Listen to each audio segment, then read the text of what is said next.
எங்களை ஏன்னா ராஜஸ்தான் மாதிரி கடைசி ஓவரில் ரன் அடிக்க முடியாமல் சொதப்போன்னு நினச்சிங்களா? நாங்கள் வந்து கடைசி ஓவரில் ஸ்டார்க் பவுலிங் போட்டாலும் சரி, யார் பவுலிங் போட்டாலும் சரி, ஈஸியாக மேட்சை வின் பண்ணிட்டு போயிட்டே இருப்போம்ப்பா. இப்படி வந்து குஜராத் கெத்தா சொல்கிற மாதிரி தான் இன்னைக்கு மேட்சை ரொம்ப கம்ஃபர்டபுளாக 7 விக்கெட் வித்தியாசத்தில் வந்து வின் பண்ணியிருக்காங்க. இன்னைக்கு குஜராத்துக்கு கடைசி ஓவரில் என்ன சுச்சுவேஷன் இருந்துச்சு அப்படின்னா, 10 ரன் எடுத்தாதான் வின்னு அப்படின்ற சுச்சுவேஷன் வந்து இருந்துச்சுங்க. இந்த ஒரு சுச்சுவேஷனை பார்த்தோன்னே அப்படியே நமக்கு போன மேட்ச் வந்து ஞாபகத்துக்கு வந்துச்சுங்க. ஏன்னா போன மேட்ச்ல ராஜஸ்தான் கடைசி ஓவரில் 9 ரன் எடுக்க முடியாமல் அந்த மேட்ச் வந்து சூப்பர் ஓவர் வரைக்கும் போய் அந்த மேட்ச்ல ராஜஸ்தான் வந்து தோத்தாங்க. அதே மாதிரி இன்னைக்கு குஜராத் சொதப்பிடுவாங்களோன்னு பயந்துட்டு இருந்தோம். ஆனால் சும்மா சொல்லக்கூடாதுங்க. கடைசி ஓவர் ஸ்டார்க் பவுலிங் போட்டால் கூட ராகுல் திவாத்தியா களத்துல இருந்து நான் எந்த ப்ரெஷரும் எடுத்துக்க மாட்டேமா, ஃபர்ஸ்ட் பால்லே 6 அடிப்பேன் அப்படின்னு சொல்லிட்டு 6 அடிச்சு பட்டே கிளப்பினாரு.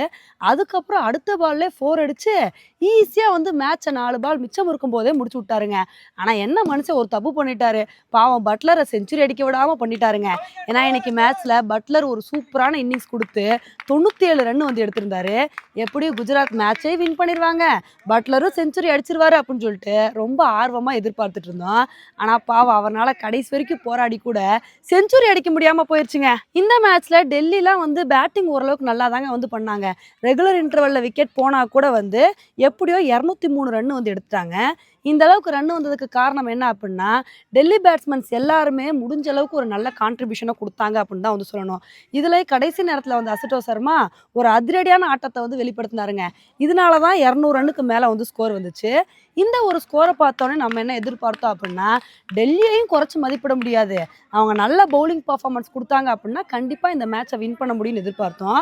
அதுக்கு தகுந்தாப்புல இன்னைக்கு மேட்ச்சில் சுப்மன் கில் வந்து வேகமாகவே ரன் அவுட் ஆயிட்டாருங்க. அதுக்கப்புறம் சாய் சுதர்ஷனும் பட்லரும் ஜோடி சேர்ந்தாங்க. சாய் சுதர்ஷனோட விக்கெட்டையும் ஒரு வழியாக வந்து எடுத்துட்டாங்க. ஆனால் அதுக்கப்புறம் பட்லரோட விக்கெட்டை மட்டும் டெல்லினால எடுக்கவே முடியலங்க. அவர் சூப்பரான இன்னிங்ஸ் வந்து கொடுத்தாரு. அவர் கூட ரூதர்ஃபோர்டும் சேர்ந்து நல்ல பார்ட்னர்ஷிப் வந்து போட்டார். இவங்க 2 பேருமே சேர்ந்து மேட்சை முடிச்சிருவாங்க அப்படின்னு தான் வந்து எதிர்பார்த்தோம். அப்போ தான் ரூதர்ஃபோர்டு வந்து ஒரு கட்டத்தில் அவுட் ஆகிட்டாரு.